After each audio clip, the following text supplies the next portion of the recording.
आप ईश्वर से जो भी चीज़ मांगते हो, ईश्वर कभी भी आपको मना नहीं करते। वो हमेशा आपकी हर इच्छा को परिपूर्ण करते हैं। बस शर्त होती है कि आप उस इच्छा को, अपनी उस तमन्ना को कितने प्यार से और कितनी भावना से मांगते हैं। जितनी ज़्यादा आपकी भावनाएं आपकी उस तमन्ना से जुड़ी होंगी, वो उतनी ही शीघ्र और उतनी ही जल्दी पूरी होगी। बेसिकली होता क्या है, देखो, ये ब्रह्मांड है। ब्रह्मांड में हर चीज़ एनर्जी की फॉर्म में होती है, ऊर्जा की फॉर्म में होती है। और जब आप अपनी उस ऊर्जा को बाहर निकालते हो अपनी इच्छाओं के रूप में, और जब वो आपकी ऊर्जा ब्रह्मांड की उस ऊर्जा से मैच खाती है, तो वो आपकी इच्छा परिपूर्ण होनी शुरू हो जाती है। अर्थात अगर मैं सीधे से शब्दों में बताऊं तो गीता में श्री कृष्ण भगवान ने साफ साफ कहा है कि यथा दृष्टि तथा सृष्टि। अर्थात जैसी इंसान की दृष्टि होती है, वैसा ही वो अपने आसपास देखता है, वैसा ही वो सोचता है, और वैसा ही सृष्टि उसको नजर आती है, और वैसा ही घटित होना शुरू हो जाता है। अर्थात अगर हम कहें इसको कि आप जो सोचते हैं वैसा ही आपके साथ होना शुरू हो जाता है।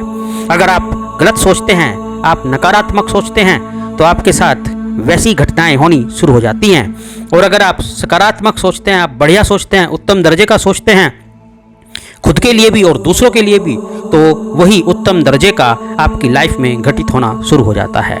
तो डिपेंड करता है कि आपकी सोच कैसी है, डिपेंड करता है कि आप जिस तमन्ना को, जिस इच्छा को अपने मन में धारण किए हो, उसके प्रति आपका लगाव कितना है, आपकी भावनाएं कितनी जुड़ी हुई हैं।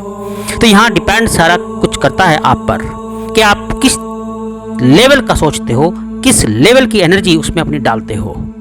तो जैसे मैंने शुरू में ही बताया है कि इस ब्रह्मांड में हर चीज़ ऊर्जा के रूप में है। जिस चीज़ को हम देख रहे हैं पदार्थ के रूप में, वास्तविक रूप से अगर देखोगे, उसको माइक्रोस्कोपिक लेवल पर देखोगे, तो वो भी ऊर्जा ही है।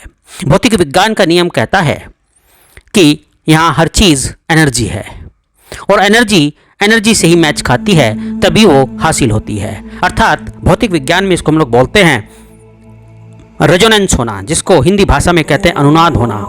अर्थात जैसे आप एक रेडियो में म्यूजिक सुनते हो, और आपके रेडियो सेट में इस सैटेलाइट से बहुत सारी फ्रीक्वेंसीज आती हैं, राइट।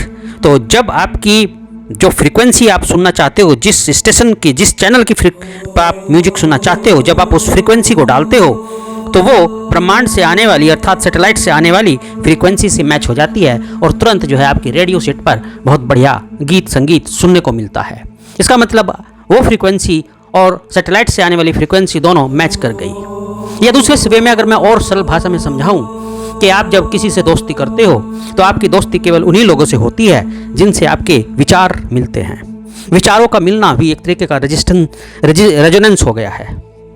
तो जब ये विचार आपस में मिलते हैं, तभी आप लोगों में दोस्ती होती है, और तभी आप जो है एक दूसरे से लगाव करना शुरू करते हो। और हमेशा ध्यान रखो, आपके विचार जितने गहरे होंगे, जितने गहरे एक दूसरे से मिलेंगे, आपका जो दोस्ताना है वो भी उतना ही लंबा चलता है। अगर विचार थोड़े से मिलते हैं, तो थोड़े ही देर के बाद या थोड़े ही दिनों के बाद आपका वो दोस्ताना खत्म हो जाता है, क्योंकि आपस में तू मैं होनी शुरू हो जाती है। क्योंकि कुछ ही तो विचार मिले थे, कुछ लेवल तक ही तो मिले थे, बहुत डीप नहीं मिले थे। तो इसीलिए गीता में साफ साफ लिखा है कि आपका नज़रिया जैसा होगा, आपकी जैसी सोच होगी, आपकी लाइफ में वैसा ही होगा। अब आप सोच लो कि आपको क्या चाहिए, लेकिन जब सोचो तो ये देख लो कि आप सचमुच उससे कितने जुड़े हुए हो, सचमुच आप कितना डिजर्व करते हो। अब सोचने को तो कोई ये भी सोच सकता है कि मैं जो है भारत का प्रधानमंत्री बन जाऊं, लेकिन क्या वास्तव में वो बन सकता है? बन सकता है, अगर वो उसके प्रति अपनी उतनी गहरी भावनाएं रखे, उसके प्रति वैसे ही कर्म करना शुरू कर दे, तो एक दिन वैसा भी संभव हो सकता है।